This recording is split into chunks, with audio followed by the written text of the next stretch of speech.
Ɗan wasa Victor Osimhen shi ne na 10 a jerin 'yan wasa mafi daraja a duniya, yayin da Erling Haaland. Barka da zuwa, idan wannan shine zuwanka na farko a tashar nan tamu, da na mana subscribe, kana ka taba alamar ƙararrawa. Yadda da zarar mu ɗaura sabbin shirye-shiryen ko labaranmu za a sanar da kai. Mun gode. Ɗan wasa Victor Osimhen shi ne na 10 a jerin 'yan wasa mafi daraja a duniya, yayin da Erling Haaland ya wuce Kylian Mbappe a matsayin 'yan wasa mafi daraja a duniya. Ɗan wasan gaban Super Eagles Nigeria Victor Osimhen na ɗaya daga cikin 'yan wasa mafi daraja a duniya a yanzu haka.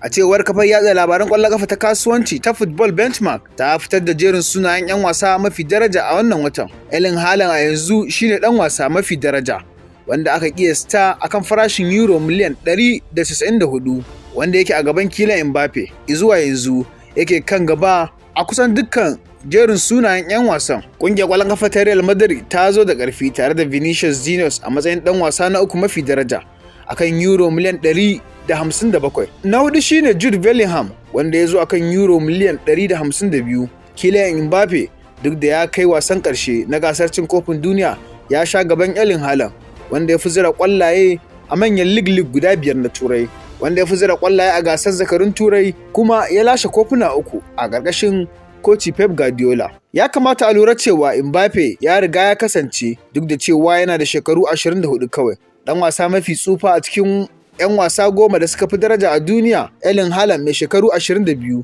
Vinicius Junior mai shekaru 23, kuma sabon ɗan wasan Real Madrid da ta saya daga Dortmund yana da shekara 20 kacal, wato Jude Bellingham. Na biyar shine ɗan wasan Bayern Munich Jamal Musiala mai gudun mita 148.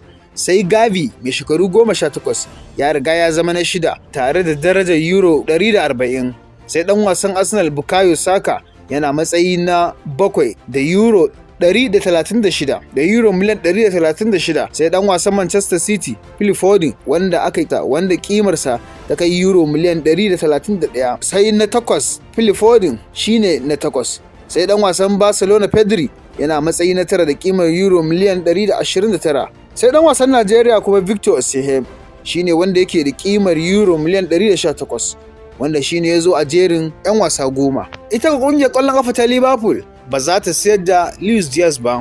Liverpool ba ta da shirin sayar da Luis Diaz kamar yadda Atlantic ta wallafa. Ɗan ƙasar Colombia ya koma Anfield da taka leda daga Porto a Janairun shekarar 2022, wanda yanzu ake alakanta shi da Al Hilal kan fam miliyan 43, kuɗin da ake ganin Liverpool za ta amince da ta yin.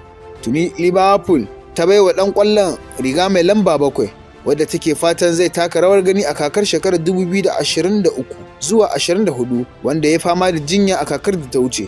Diaz shine na 3 daga Liverpool da ake alakanta su da komawa buga gasar Saudi Arabia bayan Fabinho da kuma Jordan Henderson. Barka da zuwa, idan wannan shine zuwanka na farko a tashar nan tamu, da na mana subscribe, kana ka taba alamar ƙararrawa. Yadda da zarar mu ɗaura sabbin shirye-shiryen ko labaranmu za a sanar da kai. Mun gode.